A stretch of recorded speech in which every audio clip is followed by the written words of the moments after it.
colocar isso aqui que a gente abre uma discussão, porque olha o que está acontecendo nesse momento. Bolsonaro foi internado, está na UTI. Caso grave, tá? Ex-presidente teve piora no quadro clínico durante a madrugada e precisou ser encaminhado ao hospital pela manhã. Ele apresentou febre alta, sudorese e calafrios e ainda não tem previsão de alta. Vamos lá. O ex-presidente Jair Bolsonaro está com broncopneumonia bacteriana e precisará ser tratado na unidade de terapia intensiva, segundo o boletim médico. Bolsonaro apresentou febre alta, sudorese e calafrios. Bom, isso já foi lido. Deixa eu ver se tem alguma notícia a mais.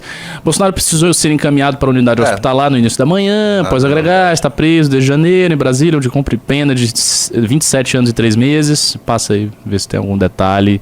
Não. Será que tem alguma previsão sobre previsão de alta? Deixa eu ver. Segundo o relato do médico, cardiologista Bolsonaro, Brasil caiado, o ex-presidente estava bem ontem à noite. Brasil caiado, o nome do cara. É isso, Brasil caiado? Que isso? Como assim, Brasil Como caiado? assim, cara? Isso é uma propaganda subliminado, caiado? Brasil caiado?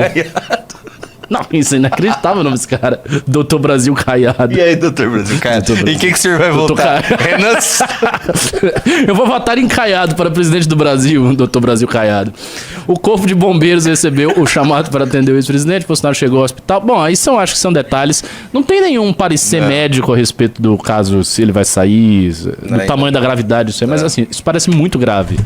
Eu não sou médico, não sou especialista, não consigo dar aqui uma opinião abalizada, mas eu acho que é algo bastante sério.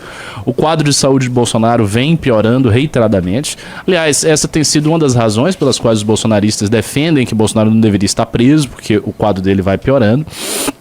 E, assim, em primeiro lugar, quero fazer logo um disclaimer aqui, para que não venham cortes maliciosos. E eu vou dar a minha opinião sincera sobre o Bolsonaro. Eu, pessoalmente, tenho apenas uma raiva política do Bolsonaro. Não é nada pessoal. Ao contrário de algumas pessoas, para mim, algumas pessoas que aqui foram muito prejudicadas diretamente pelo Bolsonaro, eu não fui prejudicado diretamente. Eu acho que ele foi um péssimo governante. Acho que as pessoas, famílias que perderam os seus familiares na pandemia por conta da negligência dele, têm toda a razão em quererem o pior para ele, porque são pessoas que foram diretamente prejudicadas por um ato do presidente da época. Acho que ele foi um péssimo governante. Acho que ele traiu todas as pautas da direita. Tudo aquilo que a gente havia construído, que os movimentos construíram, ele jogou no lixo. Mas isso vocês já sabem, isso é simplesmente repetir, digamos assim, água no molhado, né? Vocês já sabem o que aconteceu. Mas, pessoalmente, eu não tenho uma raiva do Bolsonaro. O Bolsonaro não me causa um ódio visceral à figura dele, de maneira que eu gostaria que ele fosse preso e ele estivesse bem de saúde. Para mim, ele deveria estar na cadeia, cumprindo a pena pelo que ele cometeu, pela tentativa de golpe de Estado que ele cometeu efetivamente no Brasil. Não dá para dizer que ele não fez nada. A ideia de, ele não tentou, ele tentou sim, tentou, se articulou, teve um monte de gente que lhe era subordinado, que estava ali se articulando para um golpe de Estado. Todas essas pessoas queriam que fosse decretado e ele não decretou porque faltaram duas coisas. Faltou apoio total do Exército, que ele não teve, e faltou coragem.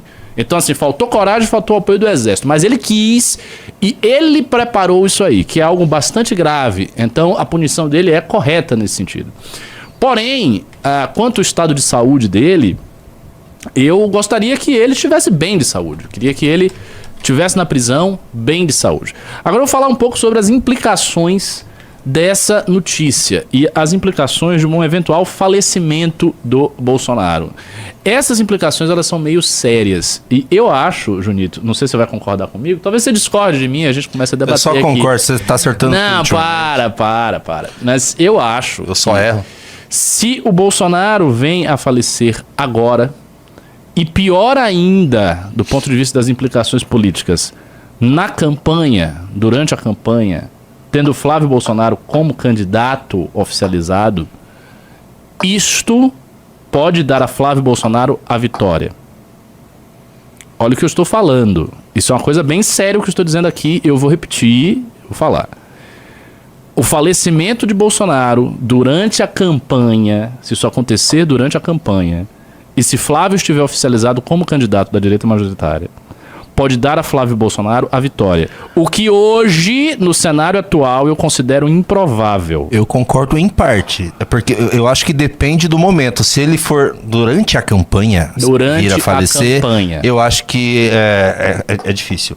Se ele vir a falecer logo... É menos. Implode. Não, implode. É que não eles estão se matando. Eles estão se matando. Eu não acho. Com o Bolsonaro vivo, eles estão guerreando pelo capital político. Mas vivo. Aqui a gente discorda. Aqui a gente se separa. Eu acho que se Bolsonaro... ele! Eu acho que se Bolsonaro agora, Jonito, ele falece antes da campanha, o nome de Flávio se torna mais consolidado ainda. Por quê? Pensa o seguinte, vamos fazer um exercício de imaginação, né? A família do Bolsonaro está aí dividida, né? Você tem uma ala representada pela Michele Bolsonaro, que é a esposa do cara, e você tem a ala dos filhos, Flávio Bolsonaro, Eduardo Bolsonaro, Carlos Bolsonaro. Eles estão juntos, correto? Os filhos do Bolsonaro estão juntos. Sim. Ok, então você tem a ala dos filhos e você tem a ala da esposa. Ou seja, um típico drama familiar da burguesia do século XIX, em que a mulher jovem do cara velho, do chefe da família mais idoso, tem raiva dos filhos e os filhos acham que ela é uma oportunista, etc. Trama típica de novelão, típica de novela da Globo, entendeu? Novela das 20. Essa é a trama. E dentro dessa trama, beleza, eles estão aí se engalfinhando, eles estão se atacando mutuamente. Houve um período, tem alguns períodos de refrega na luta, ou seja, alguns momentos em que a família fica ali, entre aspas, unida, fica ali tranquila, ou seja, um cessar-fogo temporário, e em outros momentos que eles voltam a se atacar, que eles voltam a sabotar um ao outro, ou seja, a Michele tentando sabotar o Flávio tentando manter a candidatura dele e, portanto, enfraquecer o grupo da Michele, que está associado com Tarcísio e que tem proximidade com o Nicolas, sendo que o Nicolas é uma espécie de coringa aí, porque o Nicolas ora vai para um lado, ora vai para o outro, mas a gente sabe qual é o caso do Nicolas. O Nicolas tem um projeto pessoal dele, em que ele quer ser o sucessor futuro do Bolsonaro, ele não quer que seja Tarcísio, ele não quer que seja Flávio, ele quer que seja ele no futuro. A gente já sabe disso, ele só não vai mesmo para os finalmente porque ele ainda não tem idade. Então essa é a situação. Ora, diante disso, qual é a consequência do falecimento do patriarca? Você tem um drama, esse é o drama.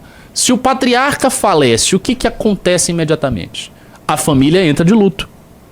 A etapa seguinte ao falecimento do patriarca é a família entrando de luto. Patriarca faleceu, família entra de luto.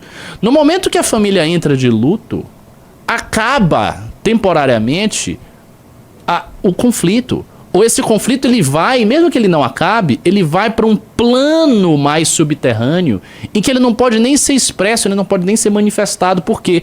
Porque é extremamente deselegante e absurdo que as pessoas estejam discutindo espólio político de um cara que acabou de morrer. Então o cara acabou de morrer, você não vai discutir espólio político. Eles jamais fariam algo assim, né? Não, veja, eles podem continuar discutindo, mas isso não pode ser público, isso não pode ser publicizado. Se você pega um cara como o Flávio, que é um político, ele entende do jogo, e ele se mostra lá uma pessoa de luto, porque meu pai, não sei o quê, fica muito complicado você atacar publicamente esse cara. Como é que você vai atacar esse cara? O cara tá de luto. O cara é o filho mais velho lá do Bolsonaro, o cara está de luto. Quer dizer, como se diz, o primogênito da família está de luto. Ou a viúva, a Michele, ninguém vai atacar a Michele. Então meio que cessa publicamente, ao menos, as tretas. Fica complicado você manter essas tretas diante da internet, com Kim Paim, com o influenciador, com o intergaláctico, com as pessoas opinando. Meio que para tudo. Então eu sinto que o falecimento do Bolsonaro vai abrir uma torrente, né? Uma torrente de manifestações de luto, de dor, de sacrifício, de angústia. As pessoas vão ficar ou verdadeiramente angustiadas com a morte dele, ou aliviadas e vão fingir que estão angustiadas, mas elas vão expressar para a massa imensa de eleitores bolsonaristas que elas estão mal, que elas estão de luto, que elas não conseguiram, então elas vão ficar mais recolhidas. E daí se torna mais difícil disputar quem vai ser o sucessor e quem não. Então esse é o meu raciocínio sobre a morte do Bolsonaro. E se ele morrer durante a campanha, aí para o Flávio Bolsonaro é desculpe aqui a expressão que eu vou utilizar, é um presente. Assim, para a campanha do Flávio é um plus. Vai ser muito parecido, Junito, com o que aconteceu na campanha do próprio Bolsonaro em 2018. O que a gente viu na campanha do Bolsonaro? O Bolsonaro estava com a campanha, ele crescia, beleza, bacana. Ele levou a facada. Quando ele leva a facada, você pode pegar a estatística da época. Se ficar fácil até de você levantar a estatística do período lá de 2018, pós-facada, vocês vão ver, porque eu me lembro disso.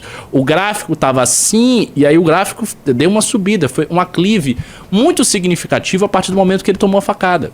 Porque quando ele toma a facada, ele passa a ser visto, né, como um mártir. Pô, ele é um cara que tomou uma facada pelo Brasil. Ele estava numa campanha e esfaquearam ele enquanto ele queria governar o Brasil. Isso é muito poderoso.